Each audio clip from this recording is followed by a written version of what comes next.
So we taught weapons defense.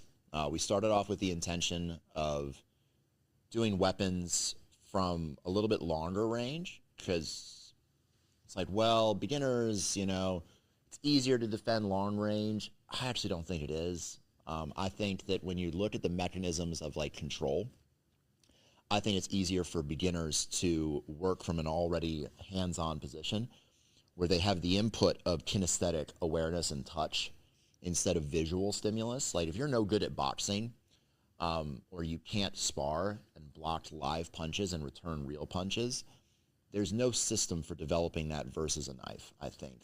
Now, maybe you can get lucky and someone just runs at you with a knife overhead.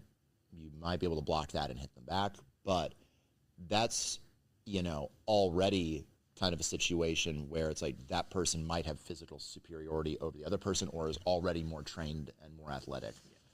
So, because there is stories that my instructor tells me about Israeli special forces guys being trained, and then they go into a house, and a kid attacks them with a knife, and the guy is able to 360 and block and punch.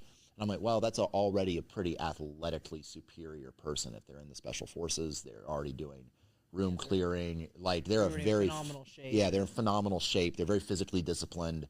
They understand physicality. Like they're very physical people. And so, but I think that for the average soccer mom who has no hand-eye coordination, or the average guy who now is lacking hand-eye coordination even more because of our sedentary lifestyle, not growing up playing sports, things like that,